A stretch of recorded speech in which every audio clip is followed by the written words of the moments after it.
I want to first talk a little bit about just me getting in real estate and how that happened, and so hopefully that can motivate some of you as far as real estate goes, and just as far as business too. So one thing that happened with me is I spent 5 years actually in college, had over 120 credit hours.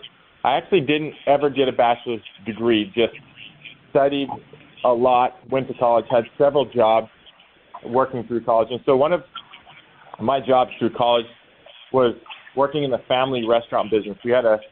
Before we had Caldwell County Barbecue, we had a small barbecue restaurant in East Mesa that we no longer own, but a lot of you people from Mesa may have heard of it. It's called Waldo's Barbecue. So we had Waldo's Barbecue for, almost 20 years before we sold it.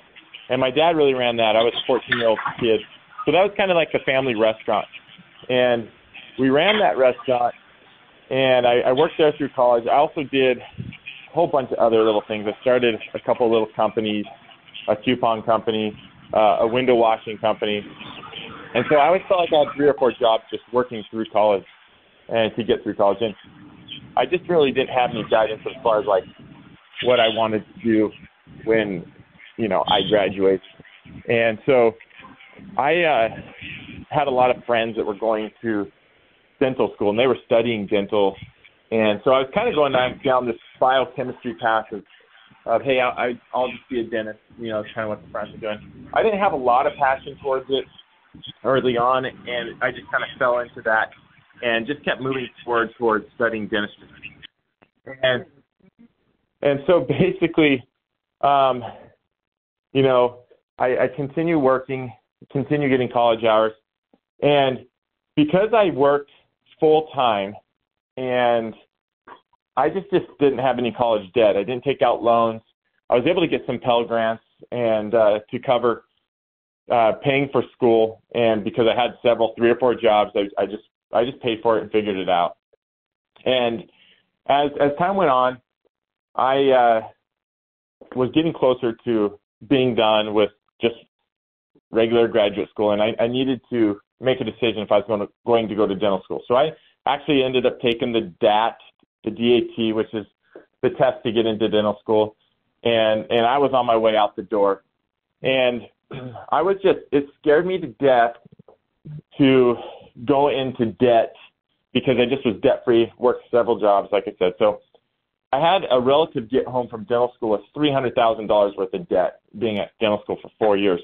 And I just was super scared to take that on. And so I decided that, hey, I was going to take one of these summer jobs, like a lot of these kids do. They go sell alarm companies or go sell alarms or, solar.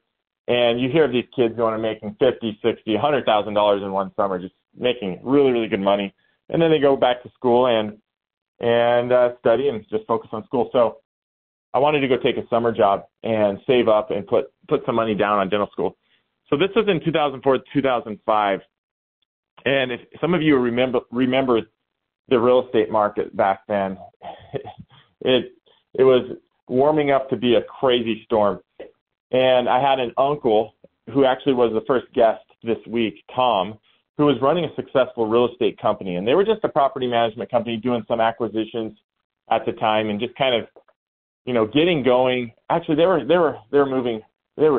founded several years before that. But when I say getting going, because the real estate market was starting to heat up quite a bit.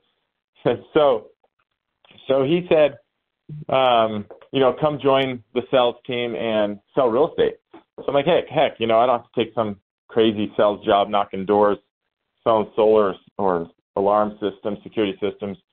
So I took a real estate job. So the store was pretty perfect for me because it's 2005, and everyone and anyone from California, thousands and thousands of people were coming to buy houses in Arizona as investors.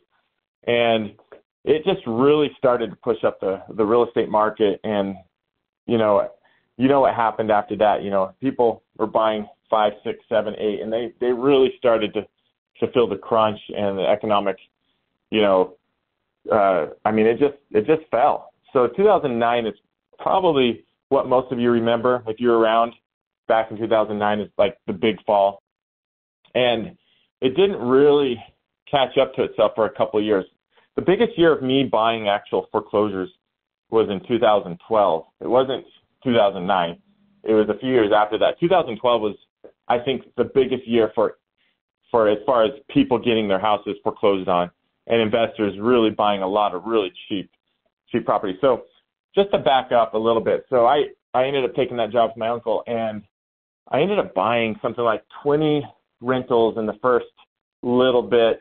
And back then, anyone and everyone could get money from banks that were not qualified to buy rentals. That, you know, they were giving out money just left and right, and that's a little bit, or a lot of bit, of why the economy fell so hard. So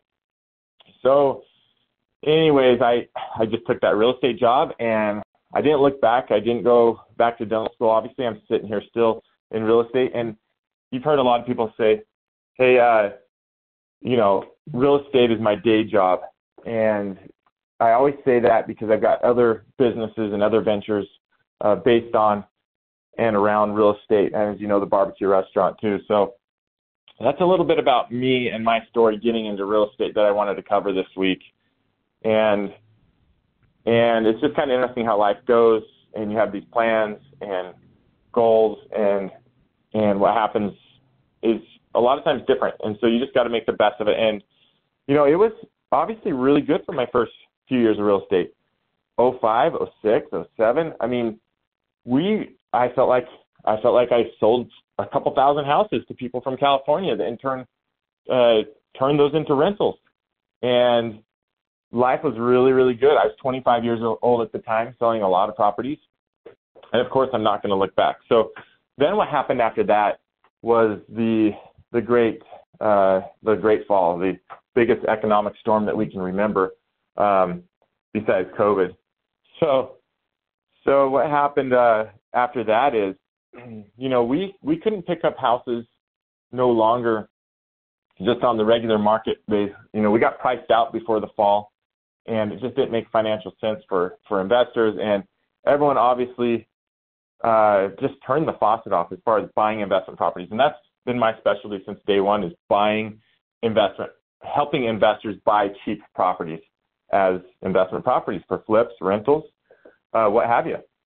And so what happened after that was, it was just the faucet was off, and we're all wondering, what the heck, what are we going to do? So I actually was on a bike ride with a friend who was a builder who just totally got shut down and shut out of the market. And he said, hey, I heard the foreclosures are warming up, and I'm going to go down there and buy some foreclosures today, because he still had money sources, but he just wasn't building houses because it didn't financially make sense.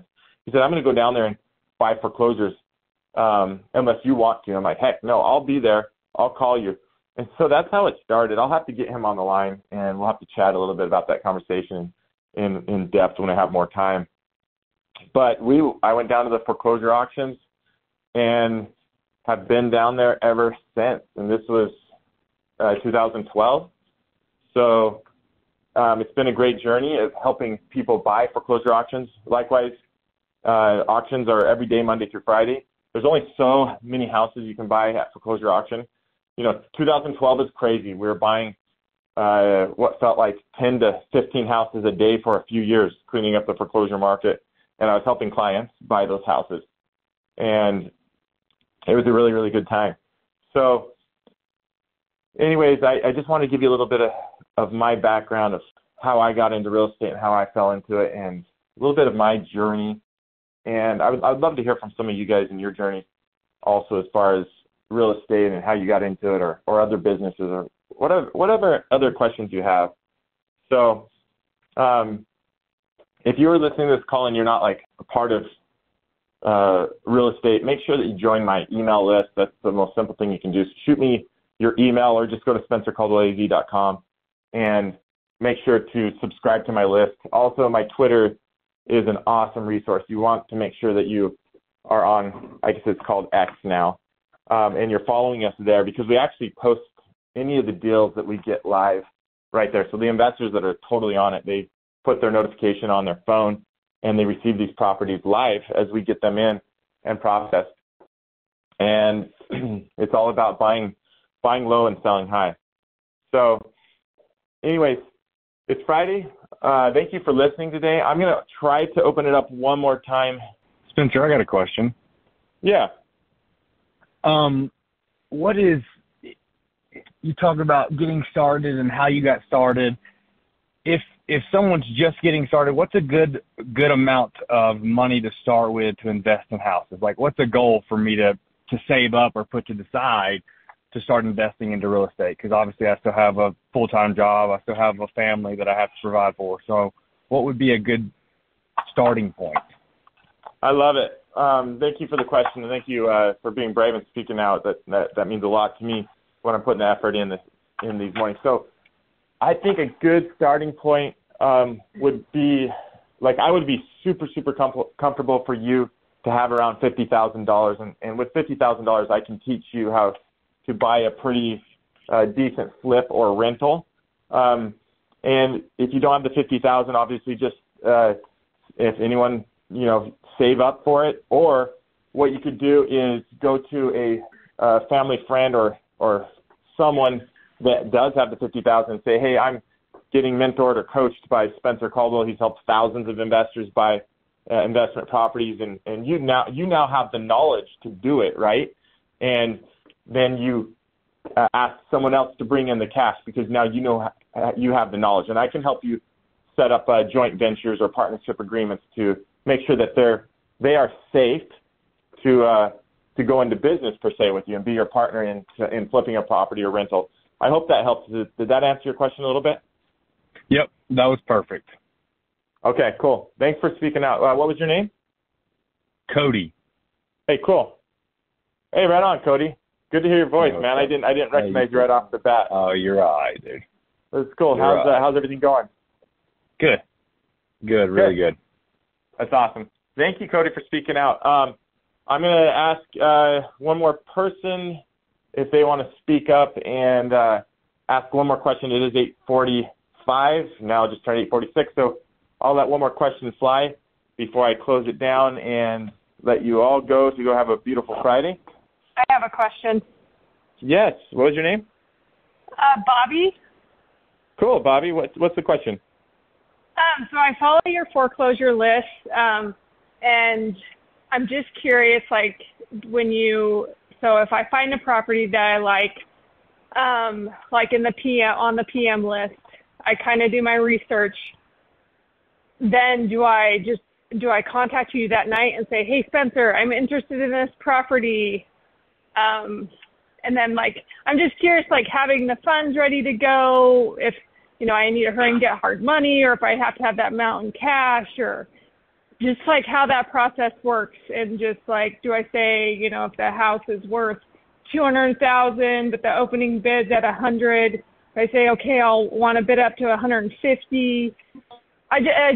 I'm confused about just how that process works. I really appreciate it. Hey, that is a great question. So the question is, she's getting the foreclosure list, and she's wondering, like, what's the next step? And so if you see something on the list the night before the next day's auction, the whole point of that list is for you to do your own research. Like, here's the address, here's where it's at, here's the opening bid, and here's what the retail value is after I fix it up, okay? So, like, okay, I like this house. It looks like it makes sense, and the only reason why it looks like it makes sense is because the opening bid is lower than what I can sell it for, right? So the next morning, I really don't hear from people buying houses at auction until the next morning around 8:30, 9 a.m., and they say, hey, Spencer, I like this house. I'm interested in bidding. Okay, great. By that time, I had already checked title to make sure we're buying a first mortgage, and that's another 15-minute phone call in itself. So if I'm buying a first mortgage, I'm good. You let me know what your max bid is, okay, what you're comfortable paying for the property. And likewise, at that time, I will already have a drive report on it, or I will have a drive report soon, because you want to make sure, if you can't drive over there and see what it looks like, we want to make sure that it didn't burn down the night before, right? So, So I'll send you a drive report. I'll check title. I'll get to the right place at the right time, because there's 12 major trustees doing foreclosures in Arizona, and then we will bid on that property for you to your max bid. Now, if you get it, it's a $10,000 non-refundable deposit right then if you win the bid. So you got to make sure you're like 110%. Because it's going to cost $10,000 right there. And I will actually front that $10,000 for you, but you need to know that you've got to get the cash or hard money to pay for that property the next day, okay? And so if you buy it for $100,000, you're going to take $90,000 to the trustee the next day, and then you're going to replace my $10,000 and my bid fee, which is just a small fee for helping you do that, and we can discuss that. And so you just need to make sure that you have the cash ready the next day. If we buy it today, the next business day by 5 o'clock, we have to deliver cash or a cashier's check to the trustee to pay for it.